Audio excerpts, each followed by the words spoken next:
Amen. Amen, amen. Est-ce que l'on peut acclamer Jésus? Alléluia. Que le Seigneur Dieu nous bénisse abondamment. Est-ce qu'on peut se saluer mutuellement? Serre la main de ton voisin, salue ta voisine. Dieu soit loué. Alléluia. Allégez un peu le son de mon micro, berger Daniel. Nous vous saluons dans le précieux et glorieux nom de notre Seigneur Jésus-Christ. Nous saluons tous les internautes, que Dieu bénisse abondamment, tous les bien-aimés frères et sœurs. Comme nous le savons très bien, nous sommes vraiment dans la chaleur de notre méga célébration dénommée Pateruios, spécial 5 ans du centre missionnaire Mahanaïm.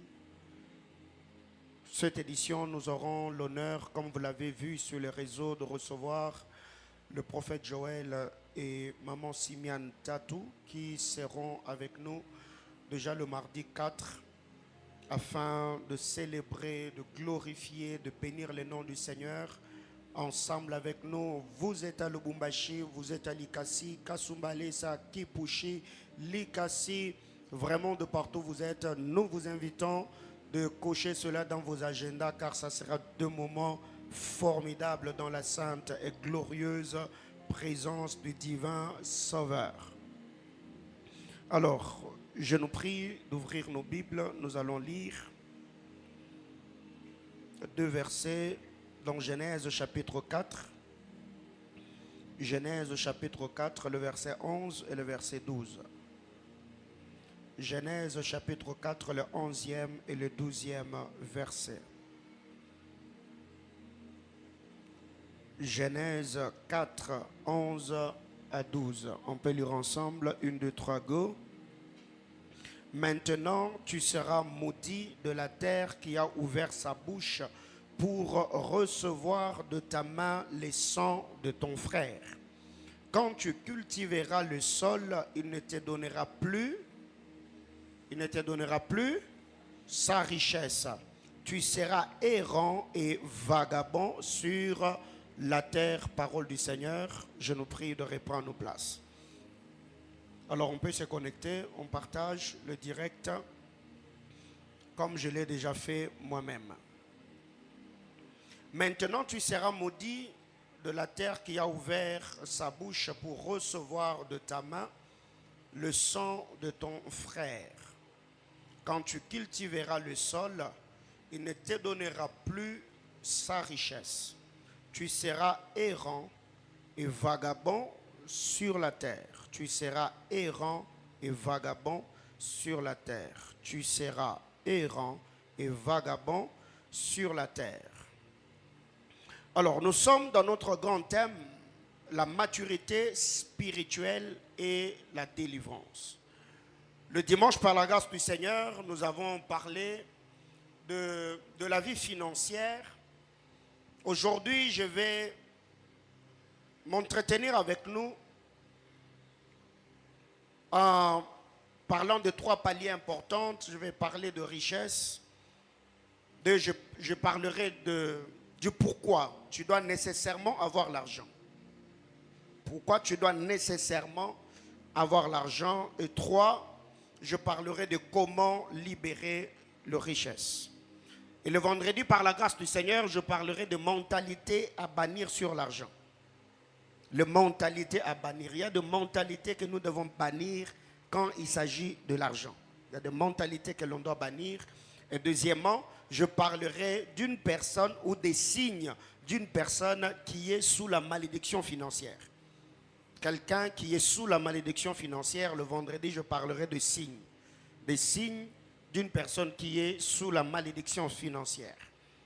Alors, pour ce soir, par la grâce de Dieu, le texte que nous venons de lire, c'est Caïn.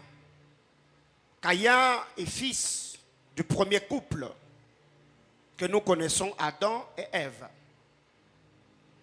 Vous connaissez très bien l'histoire, ils se sont tenus devant le Seigneur. Caïn et Abel ont offert. Le Seigneur agréera cette fois-là Abel et son offrande. Il va rejeter l'offrande de Caïn. énervé, jaloux du succès, de l'approbation du Seigneur dans la vie de son frère, Caïn va s'attaquer à Abel, il va le tuer. Le sang d'Abel a crié vengeance, le Seigneur étant juste, il est descendu, libérant des sentences dans la vie de Caïn. Il a maudit Caïn, il a parlé sur Caïn.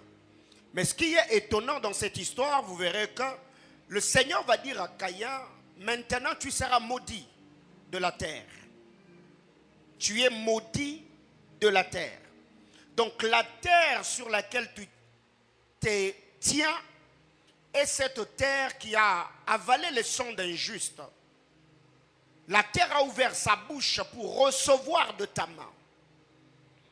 Et quand vous lisez dans cette histoire, vous verrez que Abel, en sacrifiant, il a béni la terre et il a béni le ciel. Suivez-moi très bien. Abel, quand il s'est tenu devant l'autel, il a sacrifié. En sacrifiant, Abel a nourri la terre. Au même moment, il a nourri le ciel. La Bible déclare, Abel a immolé, il a tué. Autrement dit, le sang de sacrifice d'Abel ont été avalés par la terre. Abel a nourri la terre. Abel a donné à la terre. Abel a réjoui les entrailles de la terre en donnant à la terre le sang de sacrifice. Abel a béni le ciel en donnant au ciel la fumée de son sacrifice. La fumée est montée vers Dieu alors que le sang de bêtes ont été avalés par la terre. Mais Caïn, à son tour, il n'a rien fait du tout. Il a pris au fait le premier produit, le premier fruit de la terre, il a offert à Dieu. Alors que dans le principe, quand vous lisez la parole du Seigneur, vous verrez que Adam et Ève ont péché. Ce qui a fait que le divin, je ne parlerai pas de réconciliation, mais ce qui a fait que le Seigneur, Dieu dans toute sa justice, s'approche du couple désobéissant, Adam et Ève, c'était le sang. Et vous savez très bien que c'était le sang de l'animal prophétique. Dieu a tué l'animal et c'est ce sang-là qui a permis au Seigneur de s'approcher. Et là, directement, nous voyons la loi de la substitution. Ce qui fait qu'au lieu que le Seigneur tue Adam et Ève, le premier couple, le Seigneur a tué l'animal. Il a pris la peau de l'animal, il a habillé l'homme.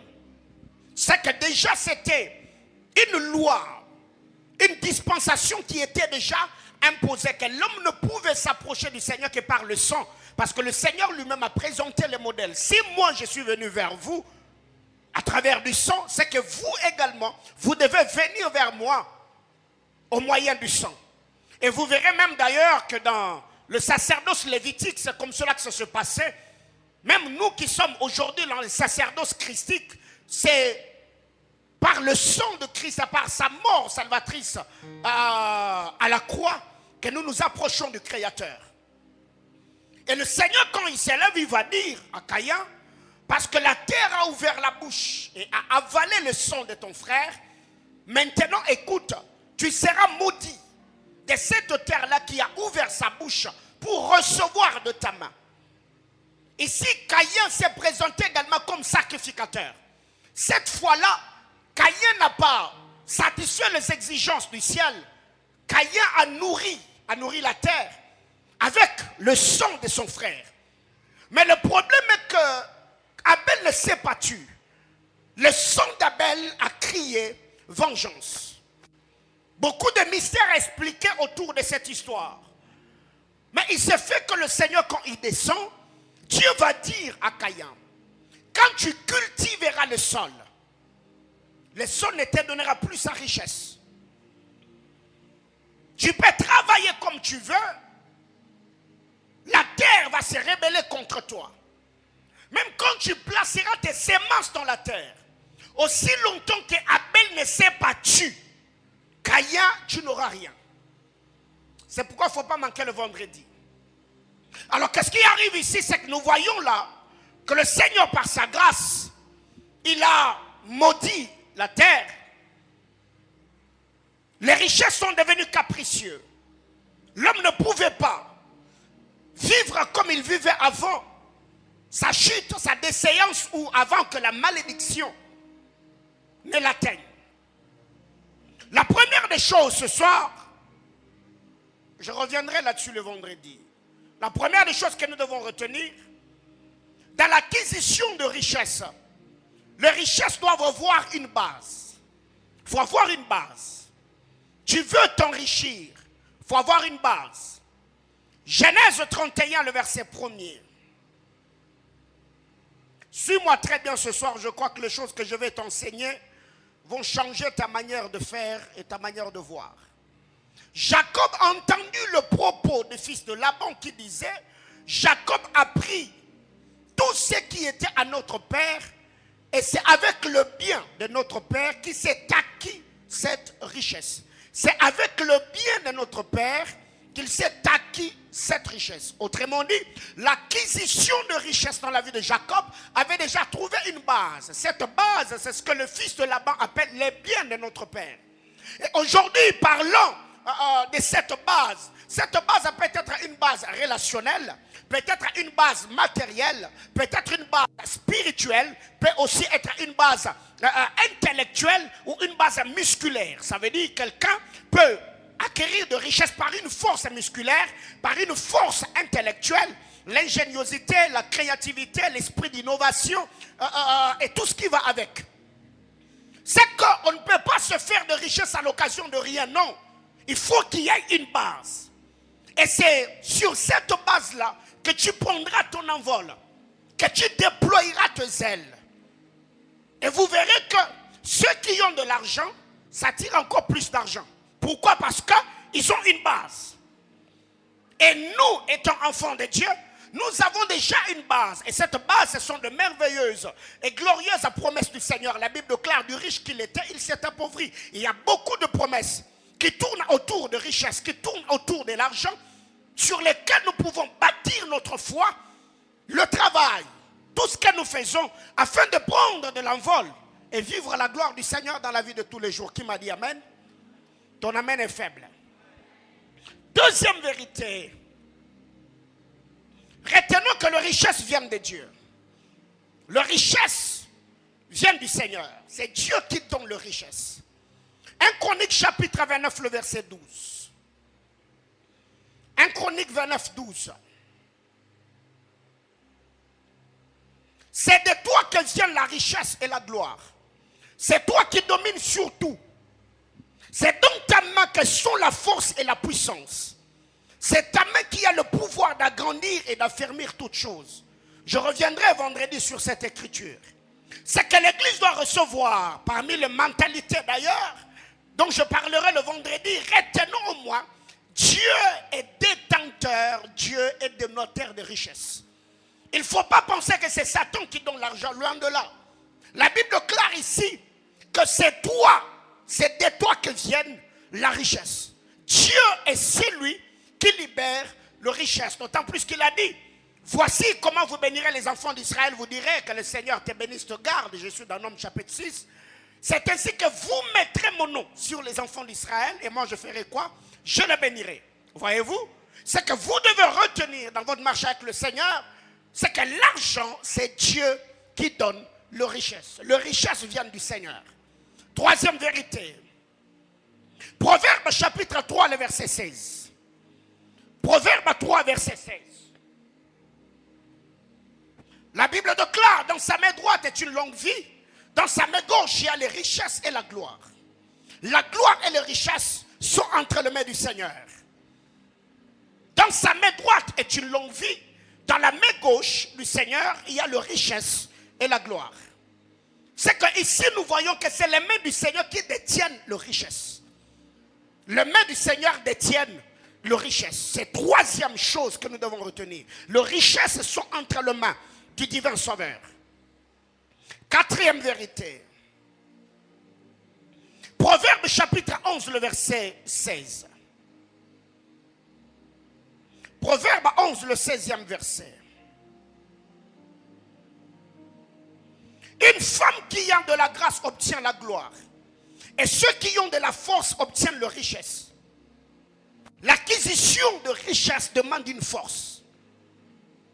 Je ne veux pas m'attarder dessus parce que le dimanche, je parle de ces choses et j'ai déjà parlé ici sur 10 forces que nous devons engager pour avoir une vie influente.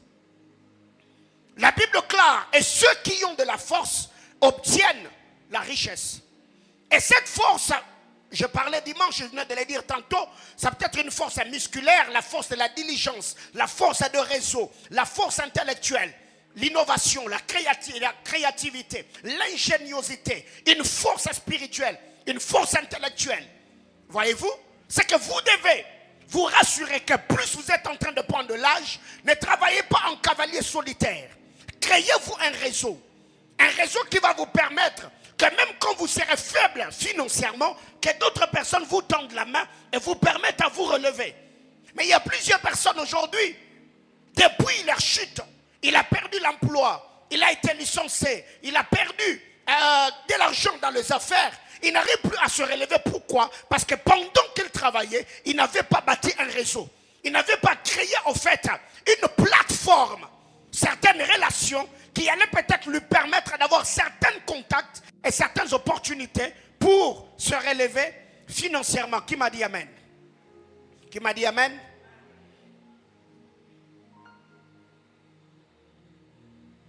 Cinq. Proverbe chapitre 8, le verset.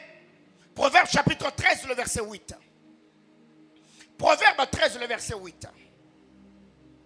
La Bible déclare la richesse d'un homme peut lui servir de rançon. Les richesses d'un homme peut lui servir de rançon. La richesse peut te servir de rançon. Tu peux être rançonné parce que tu as de richesse, parce que tu as de biens. Alors ici, je vous ai toujours dit que la richesse, le matériel n'achète pas le spirituel, mais ça peut nous donner accès. Je ne peux pas acheter les choses spirituelles, les dons, le salut, le pardon du péché, à l'instar de notre frère Simon le magicien.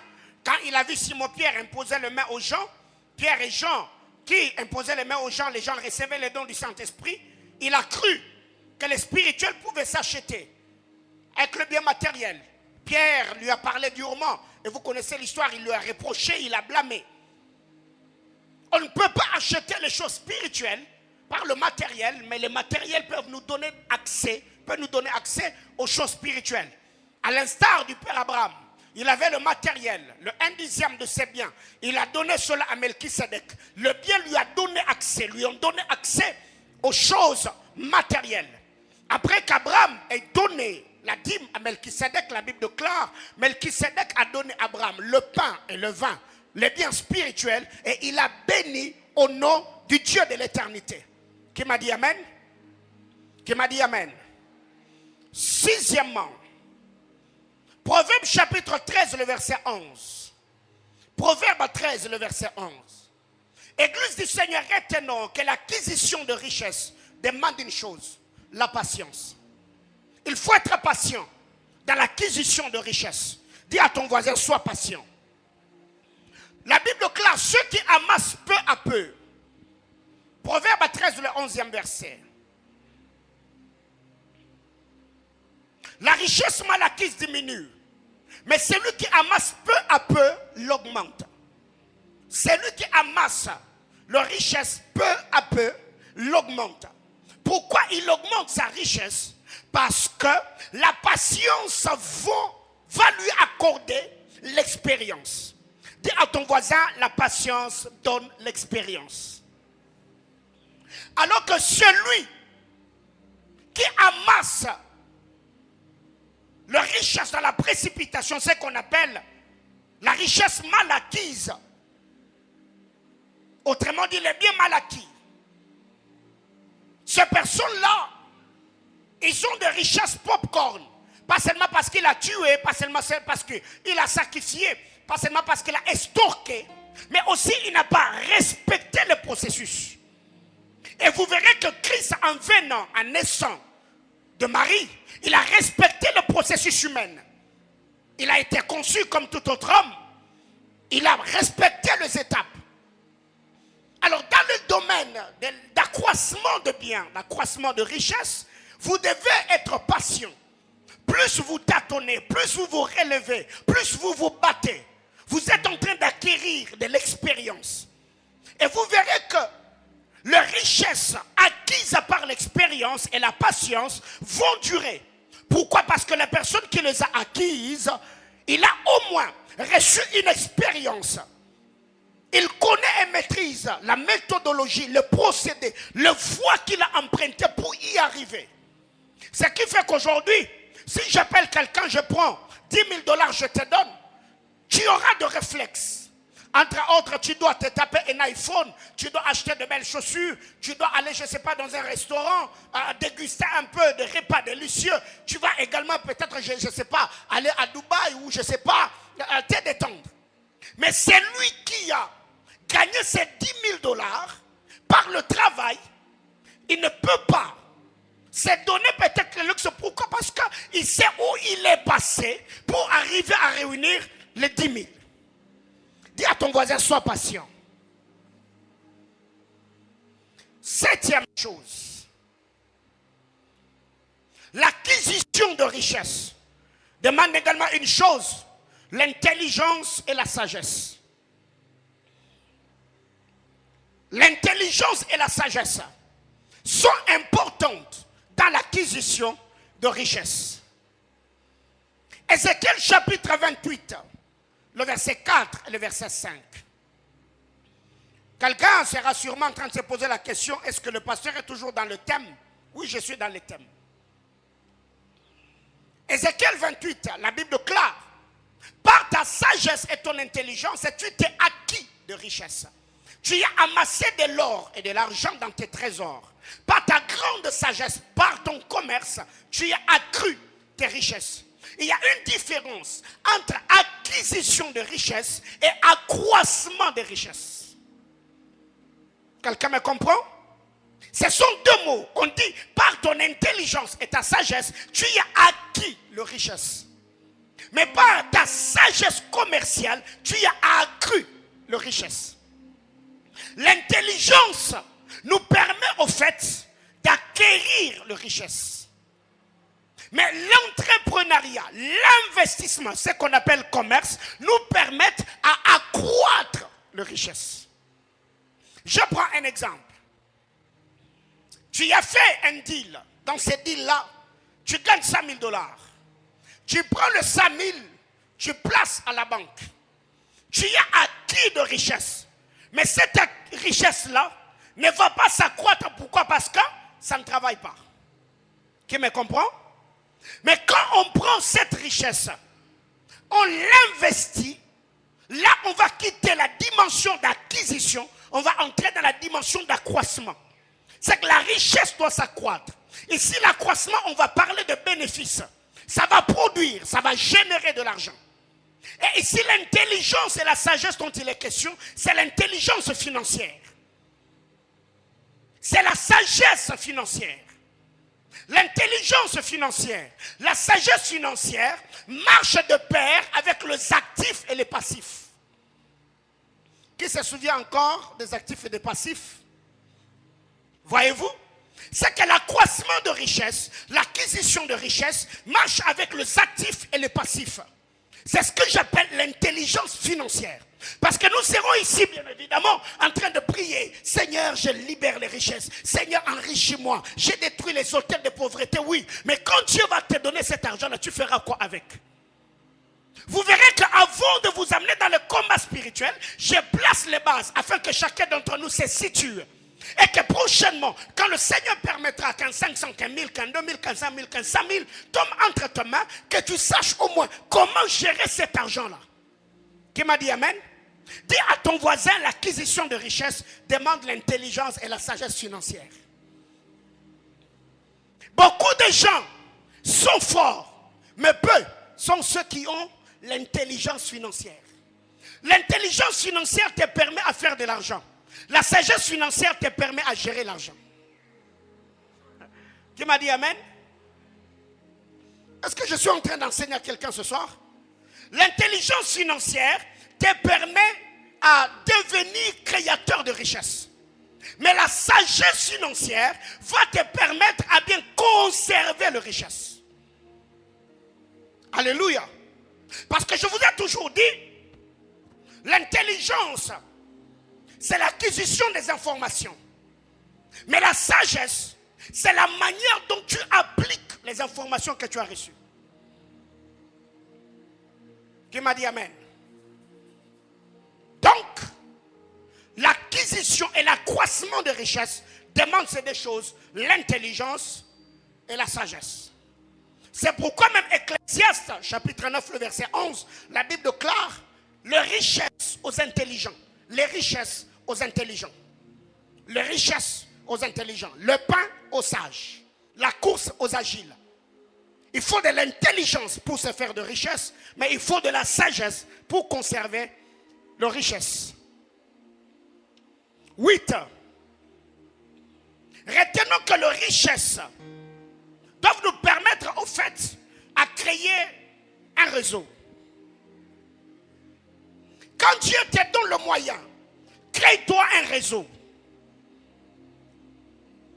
Élargis au fait la zone de ton influence. Proverbe 19, le verset 4. Je vais rapidement afin d'entrer dans le vif de ce que je dois te dire sur la délivrance.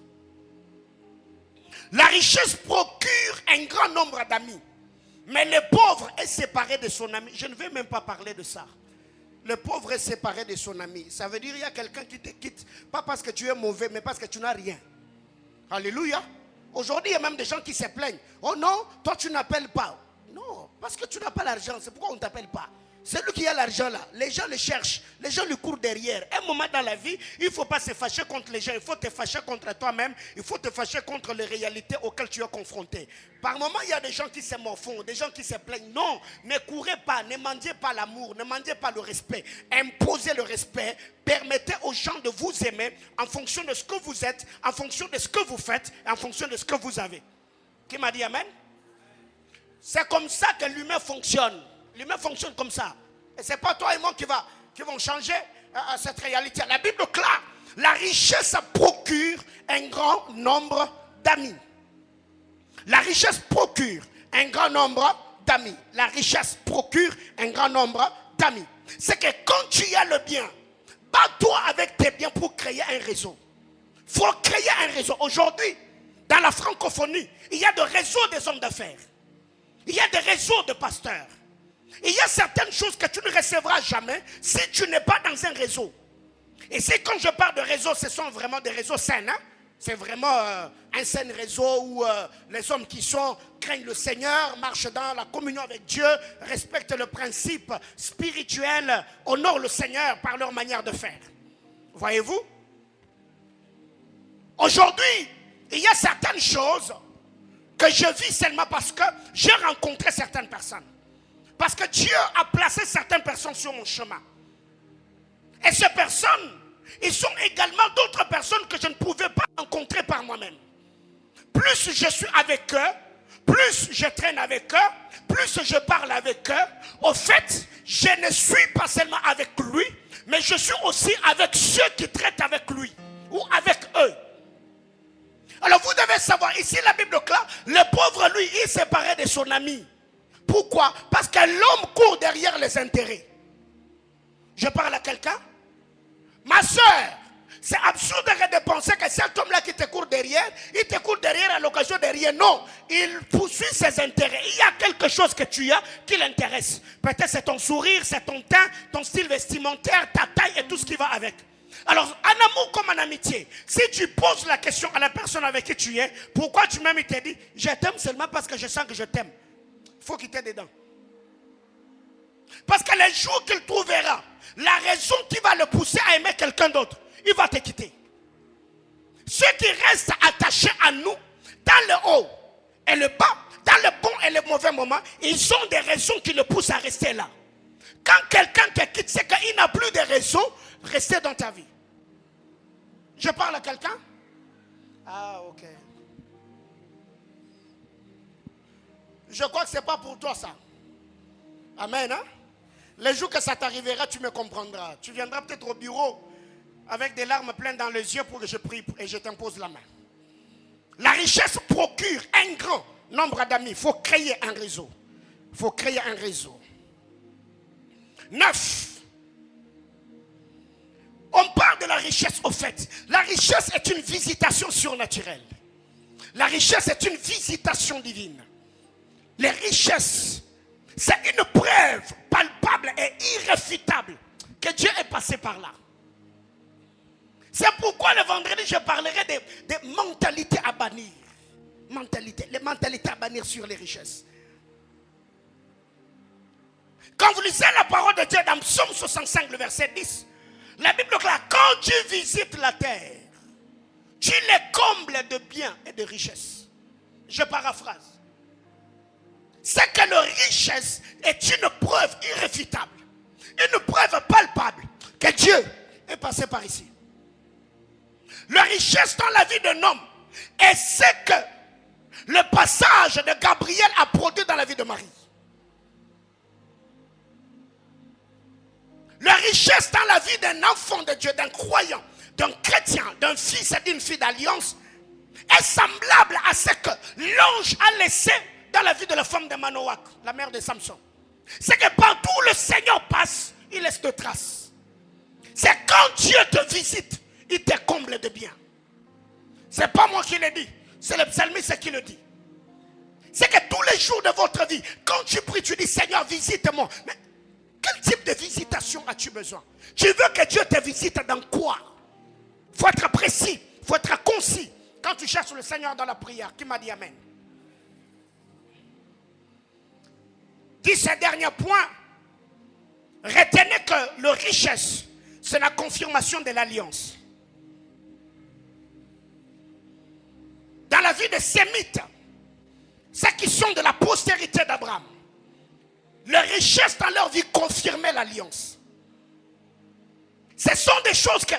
Est-ce qu'on peut acclamer le Seigneur pour ceux qui écrivent? Vous me faites du bien, vous me faites du bien. Alléluia. Vous me faites beaucoup de bien. Quand je vous vois écrire les enseignements, ça me réjouit. Alléluia. C'est quand tu vois un fils, une fille d'Abraham être bénie, dis-toi que ce n'est pas d'abord sa force musculaire. Ce n'est pas la force du réseau. Mais la richesse dans la vie d'un enfant de Dieu, c'est la confirmation de l'alliance.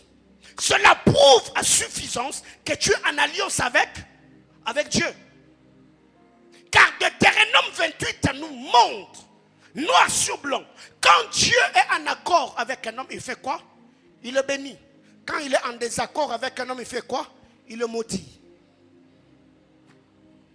C'est pourquoi je parlerai de signes. Est-ce que tous ceux qui sont pauvres, cela est un signe de la malédiction de Dieu? C'est un signe de la malédiction environnementale ou c'est un signe de la malédiction satanique? Et le vendredi, on va beaucoup prier.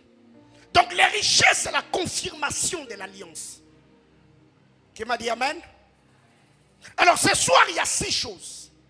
Pourquoi tu dois nécessairement avoir l'argent? Pourquoi tu dois nécessairement dans ta vie, il faut que tu aies l'argent. Alors le vendredi, j'ai vraiment besoin d'enseigner. J'ai besoin d'enseigner. La Bible nous dit, l'argent est la racine de tout le mot. Il y a des gens qui justifient leur échec. Oh non, il ne faut pas avoir beaucoup d'argent. Non, le vendredi, je vais te choquer. Donc moi, là, j'ai besoin que Dieu me donne des millions et des milliards. Et je vais les avoir par toi.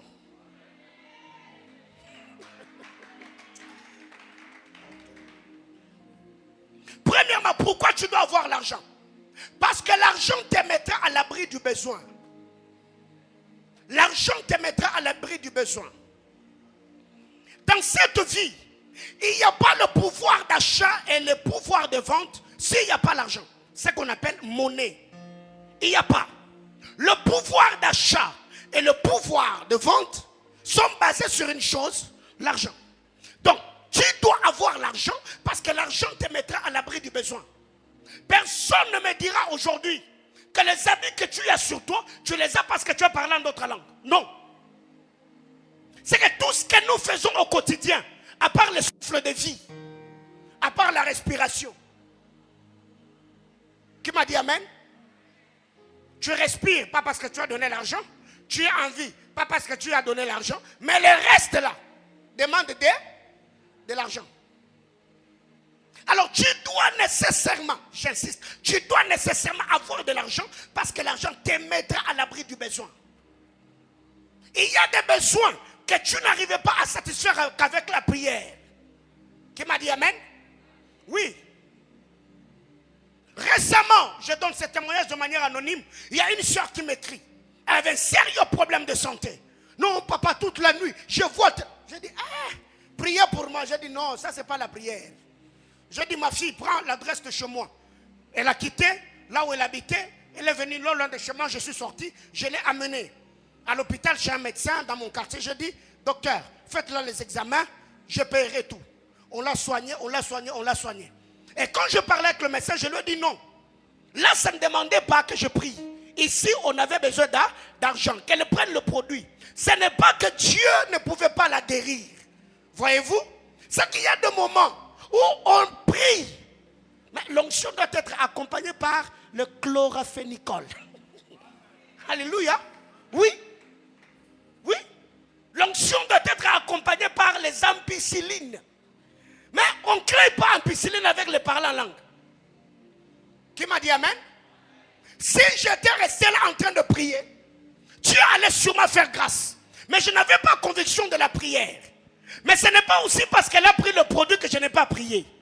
Donc, et le médicament et la prière ont produit la guérison.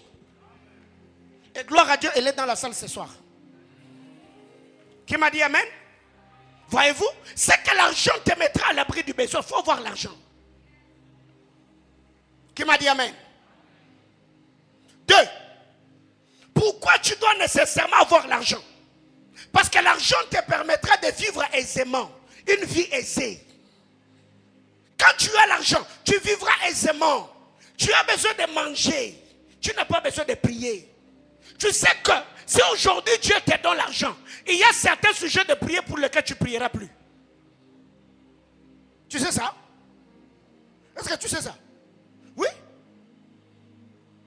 Aujourd'hui, si Dieu te donne vraiment de l'argent, tu as vraiment une garde-robe. Je dis bien une garde. Toi, tu vas prier que Dieu te donne l'argent pour acheter les habits? Non. Aujourd'hui, Dieu te bénit. Tu as un congélateur, un réfrigérateur plein. Toi, tu vas prier pour que Dieu te donne à manger? Non. Voyez-vous? C'est que l'argent va te permettre de vivre comment? Aisément. Et il y a certaines personnes qui vont te dire, oh non, c'est pourquoi il faut être là le vendredi. Pourquoi? Et ils font des dépenses, gaspillage. Mon ami, jusque-là, toi, tu ne te connais pas. Hein? Oh non, pourquoi? Lui, c'est toujours les vacances. Pourquoi? Elle voyage tout le temps. Ça c'est des dépenses inutiles. Mon ami, laisse que Dieu te donne l'argent. On saura ce que toi tu seras capable de faire avec l'argent. Qui m'a dit amen?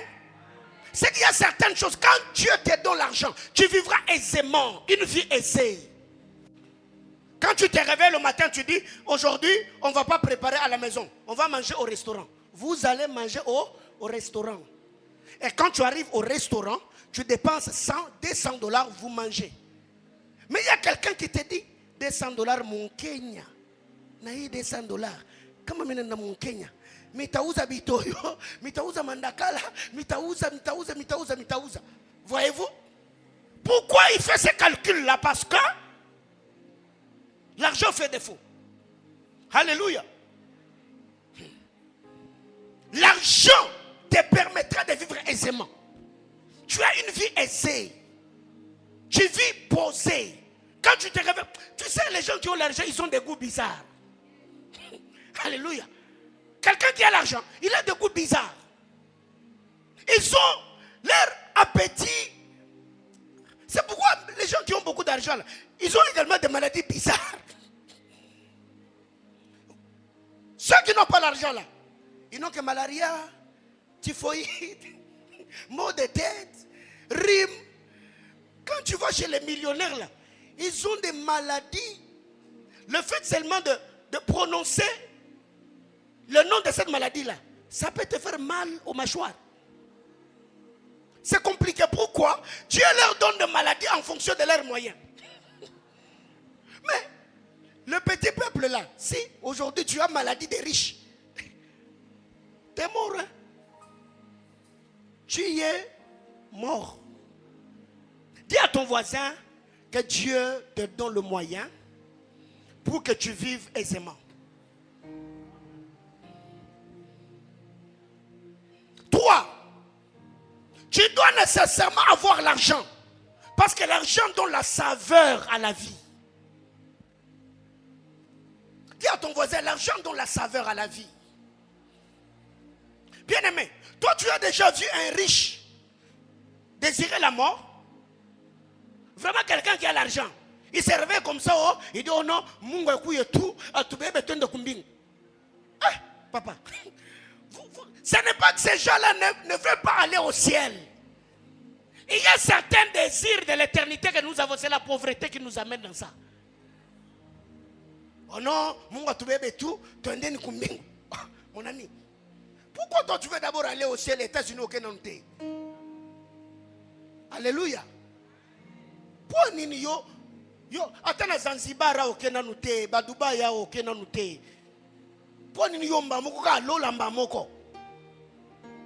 Hein? Je ne suis pas en train de vous communiquer une mentalité terrestre. Quelqu'un me comprend? Parce qu'il y a des gens comme ça qui vont couper la vidéo. Non, vous voyez les pasteurs d'aujourd'hui. Et c'est seulement la terre, la terre. Mais si tu ne pas la terre, tu fais Dieu. Si tu ne pas la terre. Alléluia. C'est que j'étais en train de dire ici, l'argent donne la saveur à la vie. Quand tu as l'argent, la vie est beau. La vie est belle. Alléluia. Même les goûts de la vie là. Mon ami, ça te fera du bien le matin, tu te réveilles. Quand tu te réveilles le matin là, tu n'es pas pressé. Il y a déjà quelqu'un qui a déjà repassé les habits depuis la nuit. Quelqu'un d'autre est en train de nettoyer ton véhicule dehors. Tu t'habilles, tu sors, tu entres dedans. C'est climatisé. Déjà, mon ami, quand tu vas arriver à l'église là, déjà l'atmosphère de la musique là de ton véhicule climatisé là, tes conduits t'accompagnent jusqu'à l'église. Tu n'as pas besoin du modérateur. Oh, bien aimé, Womba, bien aimé, pika mikono. Non. Juste on le fait juste pour te récupérer un peu parce que la journée. Unaenda Mkenya banakushirikisha mule. Ulikuwa kwa mubiro kama unatoka mkazi receveur anakushirikisha. Quand tu arrives à l'église tu es déjà fâché. Alors maintenant le modérateur lui il te dit pika mikono. Unafungula macho unamwangalia.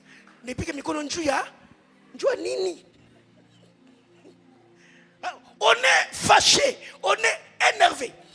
Mais quand tu as l'argent, l'argent donne la saveur. La vie est belle. C'est faux que je dis, la vie est beau. Alléluia. Donc c'est beau. C'est beau. Bien-aimé frère, je suis en train de te dire ces choses pour que tu ne tolères pas la médiocrité. Quand je parle d'argent ici, je ne parle pas de millions. Non, non. 4. L'argent, tu dois nécessairement avoir l'argent. Parce que l'argent assurera l'avenir de ta postérité. L'argent va assurer l'avenir de ta postérité. On ne doit pas vivre comme le fils de prophète qui est décédé et a laissé des dettes. Le créancier a voulu faire de ses enfants de ses esclaves.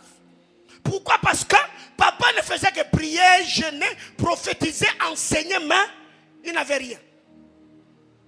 Quand tu as l'argent, la Bible déclare, on peut hériter maison et richesse de ses parents.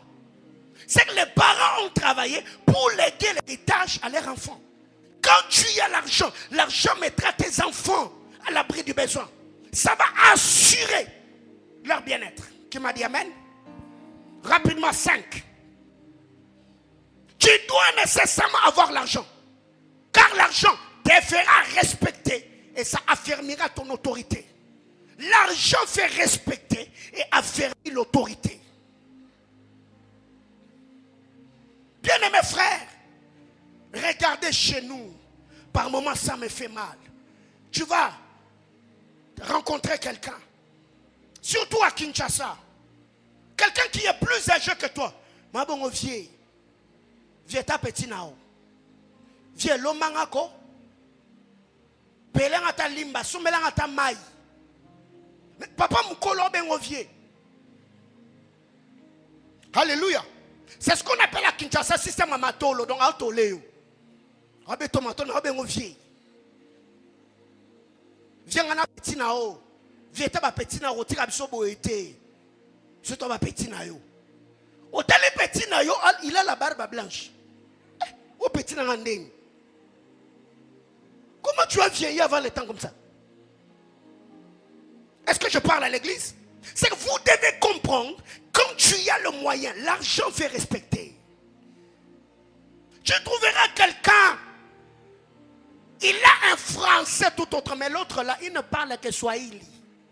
Mais parce qu'il a l'argent, on le respecte. Mon ami, français là ne paye pas facture. Hein? Français là, n'achète pas provision à la maison. Hein? Et je n'ai pas non plus dit qu'il ne faut pas bien parler français. Donc on doit être équilibré. 6. L'argent te permet de bâtir de nouvelles relations. L'argent. Mon ami, quand tu vois quelqu'un qui a argent là, les relations viennent vers lui. C'est les gens qui le cherchent. Les contacts. Les gens accourent. Vous savez qu'aujourd'hui,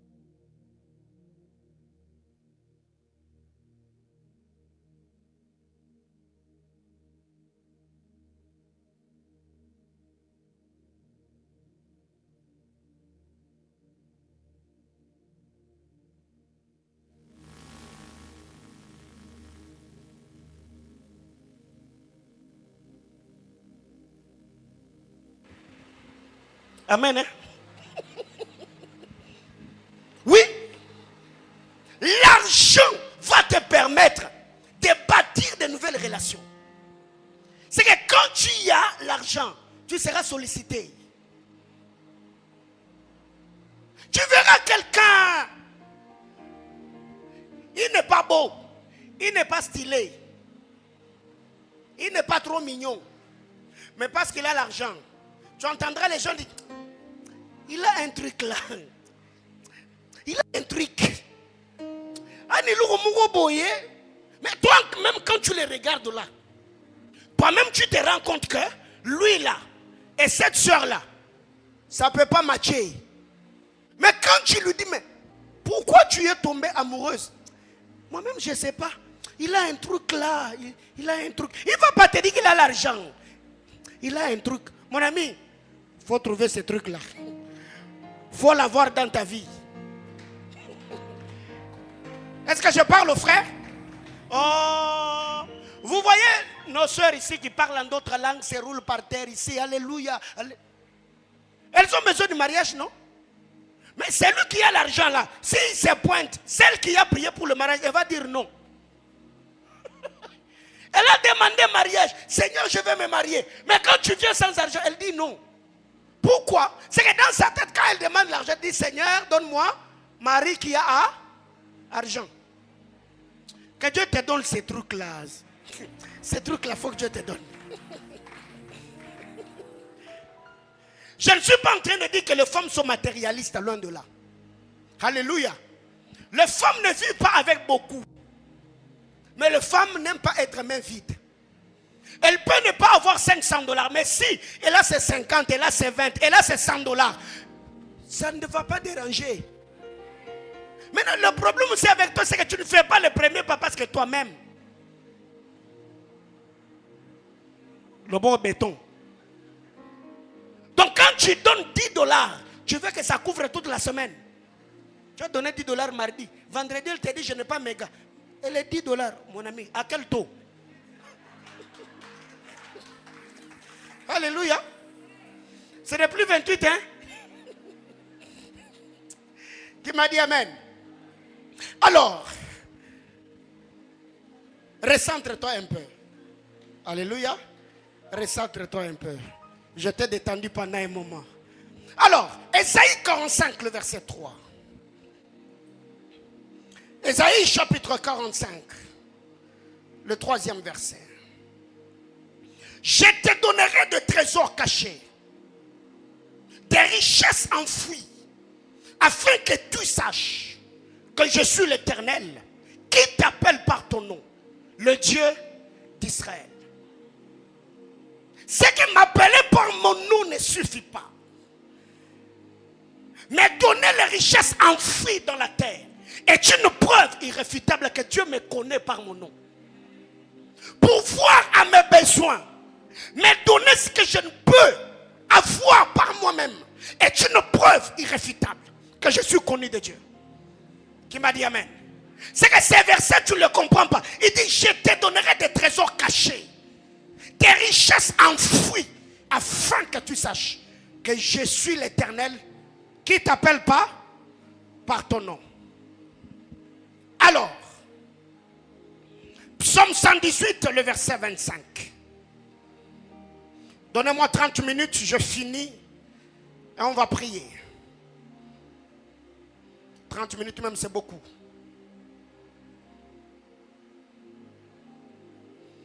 Ô Éternel, accorde les saluts. Ô Éternel, donne-la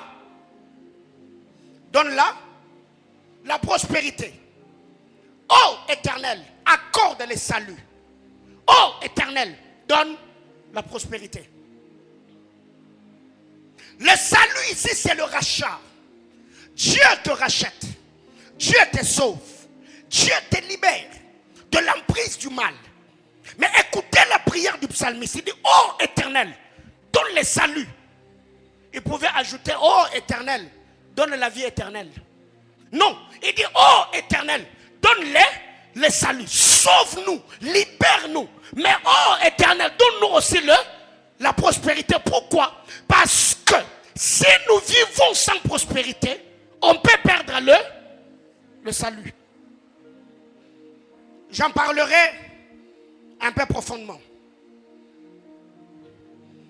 Alors, Église du Seigneur, retenez que vivre dans une opulence de biens, ou vivre la prospérité, vivre dans l'abondance, c'est l'harmonie, c'est la fusion, c'est une coopération entre le ciel et la terre, la nature et l'homme. J'arrête.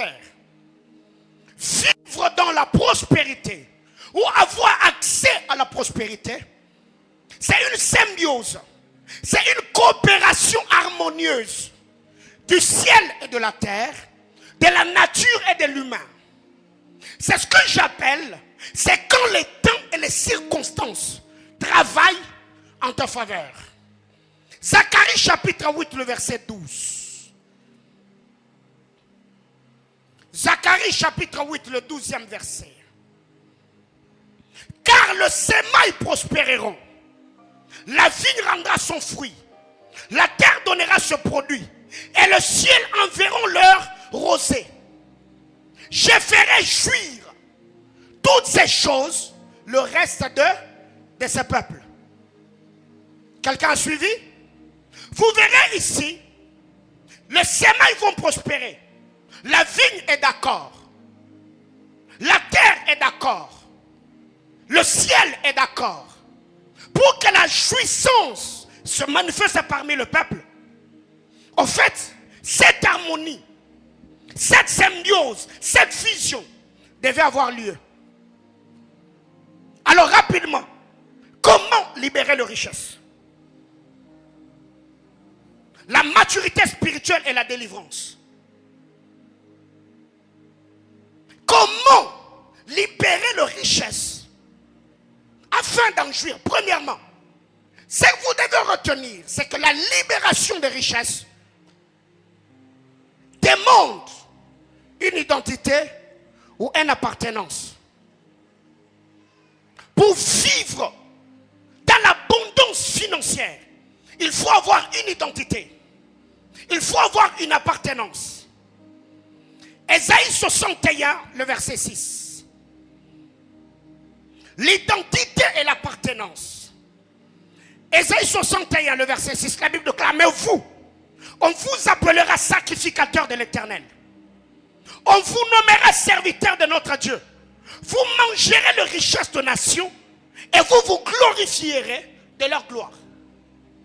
C'est que pour libérer les richesses, la première des choses, on doit avoir à nous l'esprit d'appartenance. La deuxième des choses, cette appartenance va te donner une identité.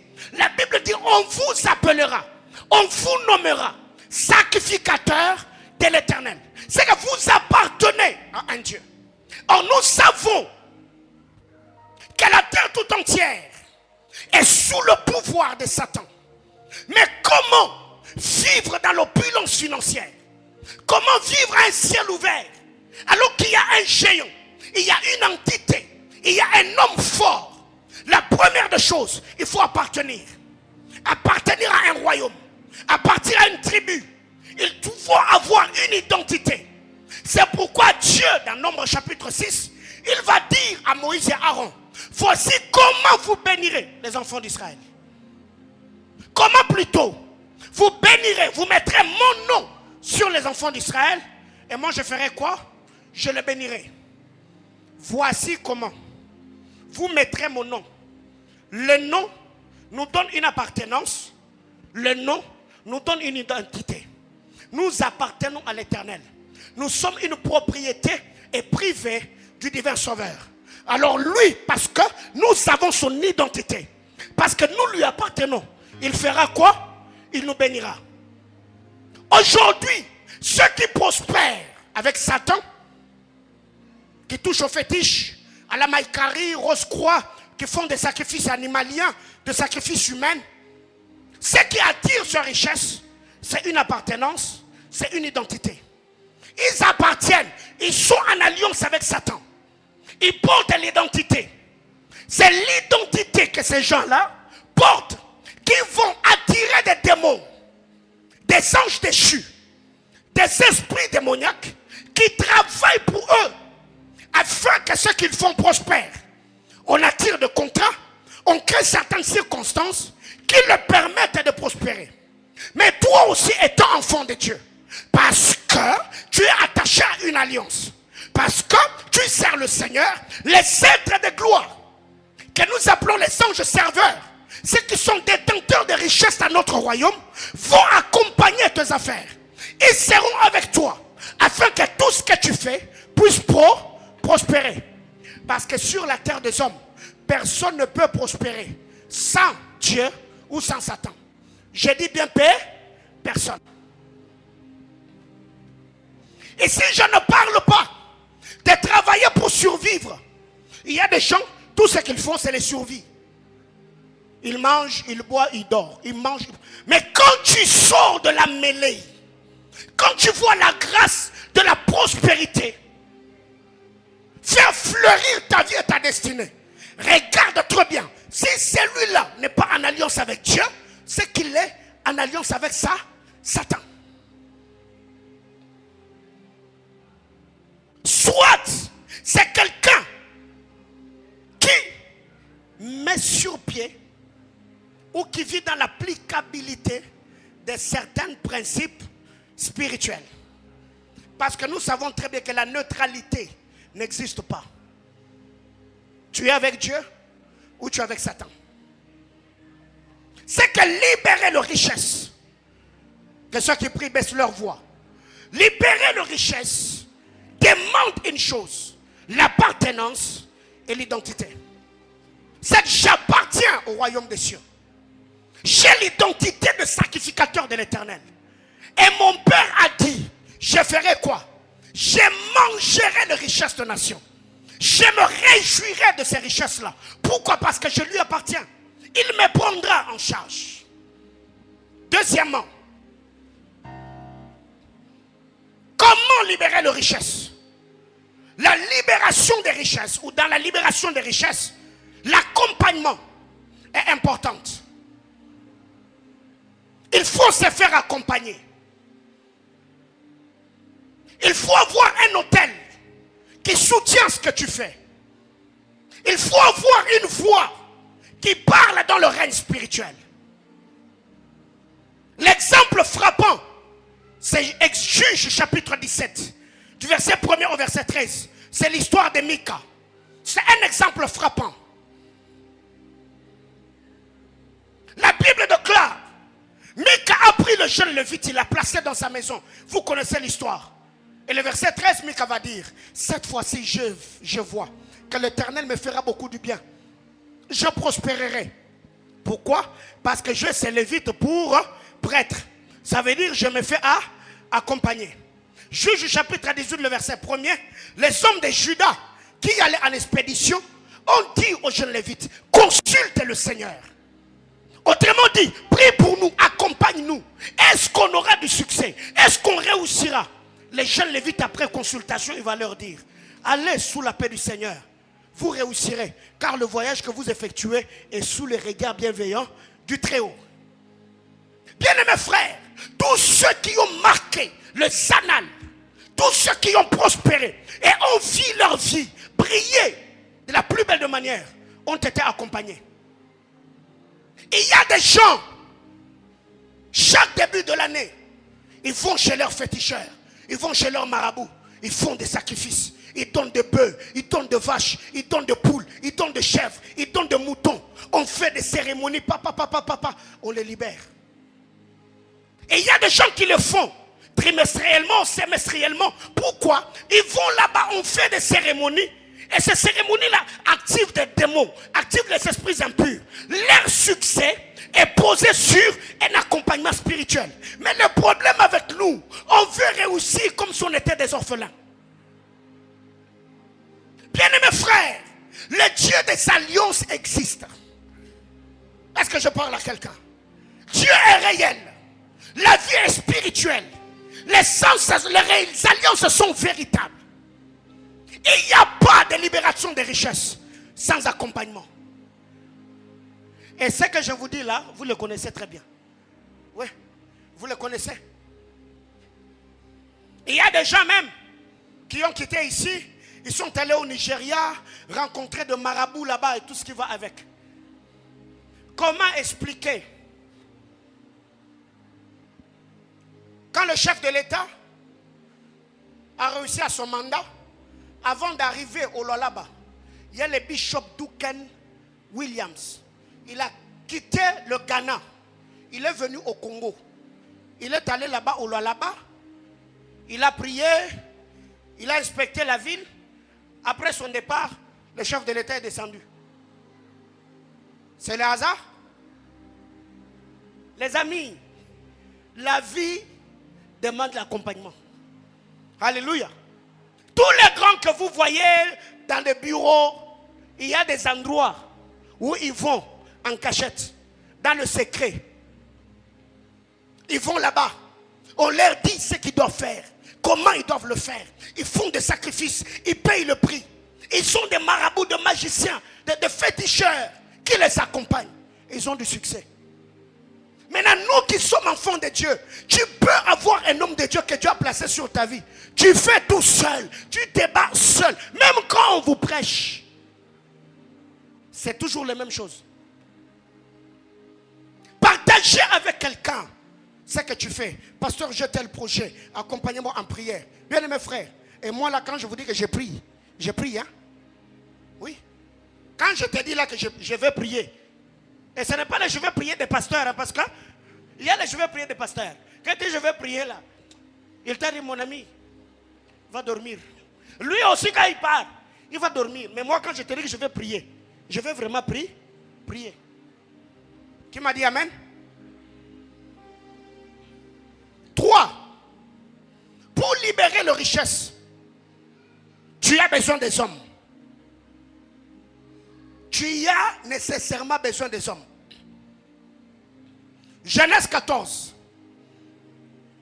Lot et ses biens les a pris en otage par les pilleurs.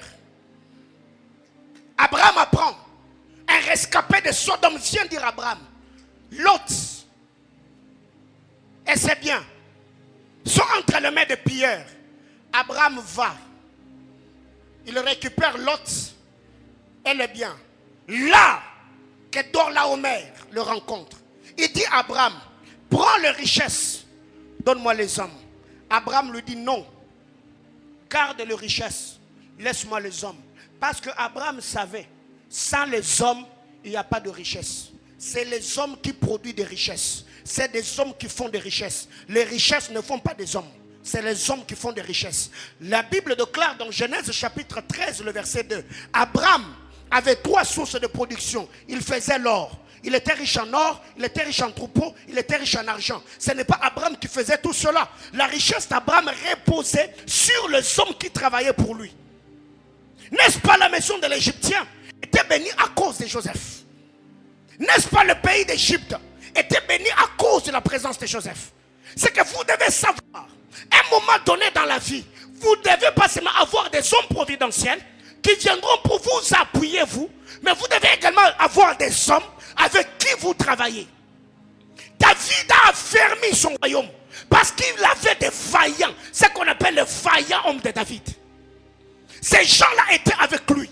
Mais le problème avec nous, nous ne respectons pas ceux qui travaillent avec nous. Nous ne respectons pas ceux qui travaillent pour nous. Bien-aimés frères, si on te laisse gérer ces bureaux-là, tu ne les géreras pas seul. Si on te donne cette entreprise-là, ce n'est pas parce que tu payes, tu donnes un salaire à celui-là que tu dois le malmener, tu dois le maltraiter. Non, le cri du pauvre est entendu par le Créateur. Abraham a dit, garde les richesses, laisse-moi les hommes. Parce qu'avec les hommes, avec l'alliance, j'aurai les richesses. Mais les richesses ne produiront jamais les hommes. C'est que tout homme qui travaille dans la libération des richesses doit nécessairement avoir les hommes avec lui. Et pas n'importe quel homme. Les hommes Joseph, oui, il faut les entretenir.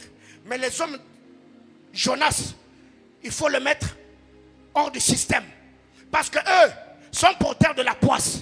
Et ils viennent pour détruire. Ils viennent bloquer la machine. Ils se détruisent le système. Est-ce que je parle à quelqu'un? Rapidement, 4. La libération des richesses demande le combat spirituel. Job chapitre 20, le verset 15. Le combat spirituel dans la libération des richesses. Là, c'est important. Job 20, le verset 15. Il a englouti les richesses. Il le vomira. Dieu le chassera de son ventre. Il y a des gens qui ne prospèrent pas. Pas nécessairement parce qu'ils sont faibles. Pas nécessairement parce qu'ils ne sont pas intelligents. Mais il y a des mauvaises langues. Il y a des mauvais hôtels. Il y a des mauvaises alliances qui fragilisent leur force, qui détruisent leurs semences, qui anéantissent ce qu'ils font. Si c'est une telle personne, il n'a pas d'abord besoin de travailler. Il a d'abord besoin de livrer le bataille spirituelle afin d'assainir l'atmosphère. Dès que l'atmosphère est assainie, tout ce qu'il fera lui réussira. C'est pourquoi la Bible déclare, tout ce que Joseph entreprenait, ça prospérait, car l'Éternel était avec lui. Bien-aimés dans le Seigneur, ne priez pas que pour l'argent. Je vous ai dit le dimanche, dans la pensée du Créateur, Dieu libère l'homme pour que l'homme devienne libérateur de richesses. Mais là aussi, on a besoin de prier. Quand vous regardez, même dans la manière de faire de certaines personnes, vous finirez par vous rendre compte que celui-ci, il a un problème financier. Sa pauvreté n'est pas seulement une crise économique. Non. C'est que son étoile est trafiquée. Son étoile est flouée dans le monde spirituel. Et une telle personne, il ne doit pas d'abord prier pour que Dieu lui donne le travail. Une telle personne, il n'a pas besoin qu'on lui donne l'argent pour qu'il fasse les affaires. Une telle personne, il a besoin de la délivrance et la liberté. Et vous verrez, avant que les enfants d'Israël ne mangent la Pâque et ne reçoivent, ne récupèrent leur identité, aucun d'entre eux n'a dit aux Égyptiens, donnez-moi de l'or, donnez-moi les objets précieux. Non.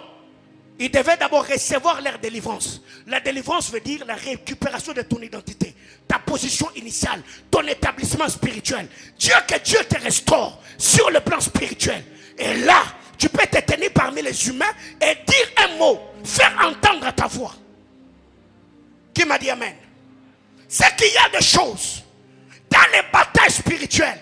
Même pour qu'Abraham, Genèse 14, le verset 11, libère Lot. Abraham devait mettre sur pied les stratégies de guerre. Il a pris 300 hommes.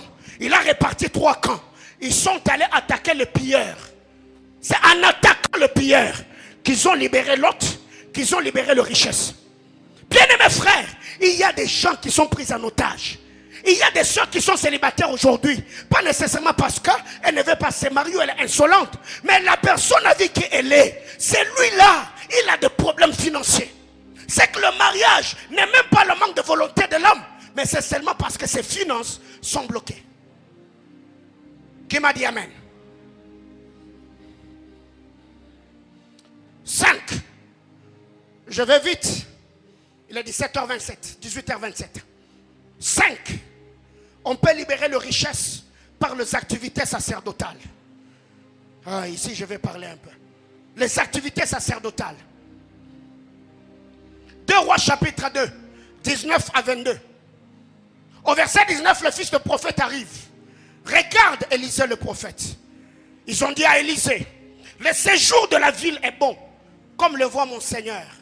Mais les eaux sont amères et la terre est stérile. Élisée s'élève, il dit, montrez-moi là où il y a la source. Donnez-moi du sel. Donnez-moi un plat neuf. Il prend du sel, il jette dans l'eau. Ça veut dire, ces pays-là, il y avait crise économique.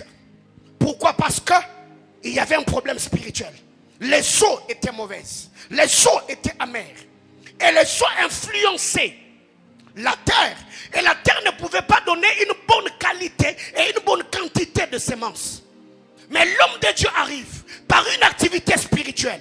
La Bible déclare, il a pris le sel, il a jeté dans la source, il a prophétisé, il a déclaré par le Seigneur. Oh, sois assaini. La Bible déclare, ces eaux la furent assainies. Or, si la terre était stérile parce que les eaux étaient mauvaises, les jours où on a assaini l'eau, la terre était devenue comment? Fertile, n'est-ce pas? Comment expliquer quelqu'un qui a une carrière minière? Il appelle un magicien, je ne sais pas, des chefs coutumiers. Ils arrivent là, certaines activités, ils peuvent faire disparaître le minerai. Comment vous expliquez ça? Vous qui ne croyez pas à la spiritualité, comment tu expliques? Un lieu où on vous a dit qu'ici, ce qu'il y a comme teneur, ça va. Mais parce que quelqu'un est venu, il y a même des gens qui ne se déplacent pas. Un chef coutumier, qui y a une entité placée sur cette terre-là, il te dit, parce que vous n'êtes pas venu me voir, parce que vous n'avez pas nourri la terre, parce que vous ne m'avez pas honoré. Creusez, si vous trouverez le minerai là-bas, vous creusez, il n'y a rien. Comment vous m'expliquez ça? Comment lui a parlé, le minerai ont disparu? Qui est entré sous terre pour faire disparaître le minerai? Qui a des plans? Mes amis, il y a un moment dans la vie, hein, vous devez arrêter cette vie chrétienne de superficialité. Non, la vie, c'est autre chose. Quelqu'un comprend de quoi je parle? La vie, c'est comment? C'est autre chose. Quand quelqu'un travaille avec le fétiche, il est allé chez un magicien, un féticheur. On lui a donné des fétiches. Lui, là où il place sa marchandise, la clientèle, les gens viennent là-bas. Ils achètent, ils vendent, ils prospèrent. Qui attire ces gens-là? Comment ils font pour passer ou dépasser tous ces magasins? Aller acheter seulement là-bas. Comment ils font? C'est qu'il y a des esprits qui travaillent. Les amis, la vie est spirituelle. Qui m'a dit amen? Oui, la vie est spirituelle. L'année passée, il y a un bien-aimé de cette église qui était dans des trucs de mine. Il est venu, il m'a dit, pasteur, là où on travaille, il y a. Un chef coutumier a dit. Il a dit, c'est ce qu'il a dit. Il a vraiment dit. Donc, quand vous n'avez pas de minerais, là, c'est lui qui a dit un. Je dis, ok, amène-moi le sel, amène-moi l'huile, amène-moi l'eau. Il est venu, j'étais avec lui sur cet hôtel. J'ai prié. Je lui ai dit, rentre avec. Prends ce sel, prends cette huile, prends cette eau. Asperge là, où il y a ton puits là. Mets là-bas. Si le minerai n'apparaît pas, c'est que moi, je ne m'ai pas appelé. Quelqu'un me comprend? Bien aimé, il y a un moment, on n'a pas besoin de parler, c'est force à contre-force. Parce que tout sacrificateur est sacrificateur en fonction de ce que Dieu a placé sous son autorité. Donc, si je ne suis plus, ou je ne suis pas à mesure de contrecarrer le mauvaise langue qui parle, c'est que ta destinée n'est pas compatible à mon ministère.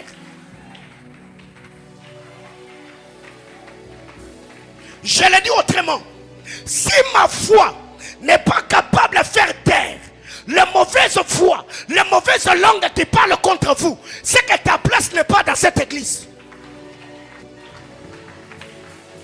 Si cet hôtel, qui est une plateforme spirituelle, n'est pas en mesure de te prendre en charge, peu importe les combats, les batailles et les adversités auxquelles tu es confronté, je t'annonce et je t'assure que ta place n'est pas ici. Je le dis encore, Paulin Bombo est mon nom. Je suis appelé, établi par le Seigneur, comme prêtre et sacrificateur de Yahweh. Le sacrifice est pour ta vie. Oh my God. Je voudrais faire parler mes entrailles. Je me tiens du haut de cet hôtel et je lève ma main devant le trône de Dieu. J'appelle ici le Jésus-Christ qui m'est apparu et qui m'a confié cette vision. Que le Seigneur te prenne en charge. Qu'un témoignage éloquent arrive. Que Dieu fasse taire les voix qui parlent contre ta vie. Qui m'a dit amen? Réponds à ta place. Par les activations. Hein? Je parlais de quoi? Par les activités spirituelles. Tu peux libérer les richesses. Les richesses des Égyptiens ont été libérées en Égypte. Pas par la voix des Israélites, mais par une activité spirituelle. Dieu dit à Moïse, arrive. Vous prendrez l'agneau. Vous le garderez du 10e au 14e jour. Vous l'immolerez. Vous prendrez le sang. Cette activité spirituelle-là a fait descendre un ange. L'ange de guerre. Il a d'abord éliminé tous les fils aînés. L'ange de la terreur est descendu. Il a terrorisé tous les enfants d'Israël. L'activité spirituelle a renforcé leur autorité. Leur immunité spirituelle. Parce que la terreur était dans le pays. Un esclave se lève et regarde son maître. Enlève chaussures, il enlève. Enlève montre, il enlève. Enlève le manteau. Donne-moi tout ce que tu as comme argent dans ta maison. Il donne tout. Un esclave, hein? Il prend tout. Il sort avec. Il part. Mais qu'est-ce qui les a donné l'autorité? Une activité spirituelle. Bien-aimés frères, je suis de ceux qui croient. Je disais que je suis de ceux qui croient. De l'utilisation des objets dans les sacerdoces. Mais par l'inspiration du Saint-Esprit. Tu peux être dans une activité ou dans une entreprise, dans ton bureau. Dieu te dit, prends seulement les stylos que tu utilises pour signer le contrat. Tu viens avec à l'église, tu le places sur l'autel dans un culte. Et soyez spirituels les amis. Personne ne va venir t'interdire. Et te dire pourquoi tu as placé son nom ici. Pourquoi tu as placé une photo ici. Dieu est un Dieu des alliances. Et j'ai dit à ces bien-aimés là, à moins que je ne sois pas appelé, il est parti, il a mis, et ça a marché. Tous ceux qui étaient autour de lui, leur ténèbres était, mais lui seulement dans son puits là. J'ai dit dans son puits. J'ai dit dans son puits. La teneur était suffisante. Et moi je me dis à un moment donné, le problème c'est pas nous. Le problème c'est votre foi. Tu es tellement consciente de ta tante qui te combatte, de ton oncle qui te combat et des difficultés auxquelles tu es confronté. Pendant que toi tu pleures là, tu te lamentes aux crises économiques, il y a des gens qui me voient, qui témoignent. Dieu les a bénis, ils prospèrent. Pendant que toi tu parles là, il y a des gens que Dieu bénit. Pas en dehors, non, dans votre église ici.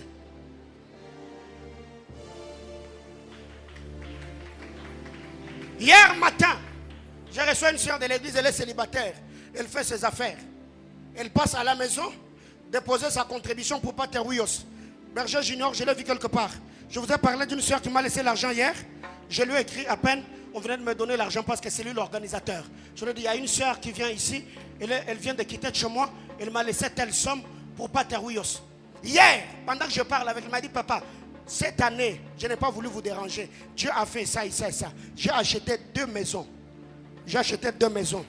À la fin de l'année, comme je suis en train d'organiser mon mariage, je dois m'acheter une Jeep qui va me permettre à rouler avec avant que je me marie. Elle est célibataire. Parce qu'elle a 4 cerveaux. Parce qu'elle a 2 têtes. Parce qu'elle vient en dehors du Congo. Non. Mais comment elle a fait pour y arriver? J'avais prophétisé sur elle dans un culte ici. J'ai dit, Dieu me dit, Dieu me dit, Dieu me dit, Dieu me dit. Et depuis lors, ses affaires ont shifté. Maintenant, le problème avec toi, tu crois que pour que ça marche, je dois venir faire veiller dans ta maison. Hier, j'ai passé toute la journée à la montagne. Toute la journée. Je suis rentré chez moi à 21h. Depuis le matin, je n'avais rien pris. Dieu merci, est où? Il doit être dehors. Bien-aimés frères, tous ces sacrifices que je fais, aujourd'hui, je suis sorti de ma maison que pour venir au culte. Depuis le matin, j'étais dans ma chambre de prière, en train de chercher l'onction, en train de travailler la parole. Et toi, tu penses que tous les sacrifices que moi je fais là, c'est pour que ta vie reste amoureuse. Mon ami, il y a des moments comme ça où certaines choses, il faut que ça change.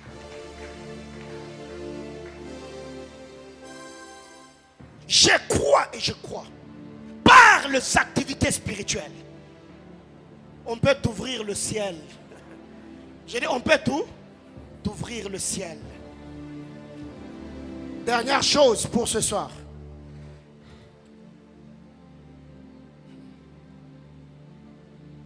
L'activation des alliances peut te permettre à libérer les richesses.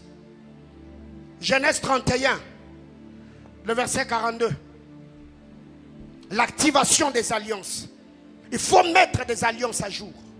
Si je n'eusse pas eu pour moi le Dieu d'Abraham, c'est lui qui craint Isaac. Laban, tu m'aurais ramené à vide. Or, si Jacob était sorti pauvre, cela allait contredire l'alliance que Dieu avait conclue avec Abraham. Abraham était riche, Isaac était riche. Comment est-ce que Jacob pouvait sortir pauvre de la maison de Laban? 10 fois, Laban a changé son salaire. Laban a voulu trafiquer la vie de Jacob. Parce que n'oubliez pas que Jaban était prêtre. Laban était sacrificateur. Il avait des dieux dans sa maison. Ce qui fait que quand Jacob fuyait, Rachel a pris de téraphim. C'était des statuettes, des points de contact. Laban était un homme spirituel. Mais Jacob était dans cette maison-là. Il a travaillé là-bas. Et il dit à Laban, si je n'eusse pas eu pour moi le Dieu d'Abraham, le Dieu qui craint Isaac, je m'aurais ramené à vide. Mais Dieu a vu ma souffrance. Hier, il a prononcé son jugement. Jacob n'était pas là. Quand il fuit, quand il a fui, Dieu apparaît à Laban. Il lui dit, tu parleras ni en bien, ni en mal contre Jacob. Jacob n'était pas présent. Mais quand Laban le rencontre, Jacob dit à Laban, le Dieu de mes pères, il a vu ma souffrance hier. Il a prononcé le jugement. Si déjà Dieu te dit, tu ne parleras ni en bien, ni en mal, tu feras quoi? C'est que Dieu a dit, fais quoi? Tais-toi. Est-ce que quand Laban a rencontré Jacob, Laban n'avait pas parlé? Il a parlé, non? Ils se sont entretenus, non? Ils ont même traité alliance, non? Mais de quelle parole Dieu était en train d'interdire à Laban? Il s'agissait de quoi? Parce que quand il est arrivé, il a salué Jacob. Ils ont parlé avec Jacob. Il a même dit, pourquoi tu as pris mes enfants? Tu as fui avec mes filles et mes cocos, comme si c'était des esclaves. Mais Dieu l'avait interdit. À faire quoi? Dieu lui a dit, ne parle.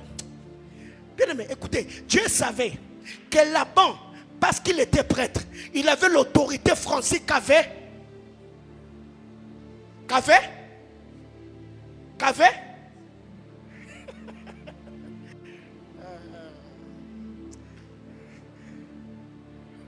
Laban avait l'autorité qu'avait Balaam.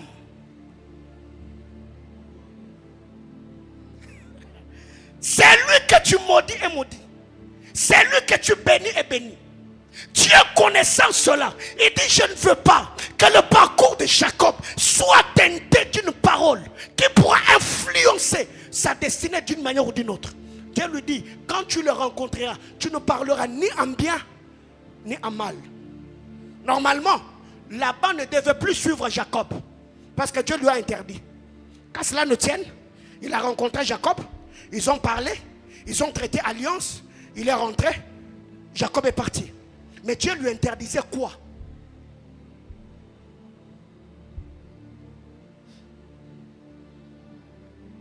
C'est que leurs richesses peuvent être libérées par l'activation d'une alliance.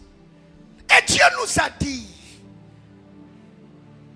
qu'il y a l'onction de la prospérité. Bien aimé, je ne sais pas vous quand vous priez, quand tu entends que Dieu a dit que tu seras décideur influent, quand toi tu pries, tu dis quoi à Dieu?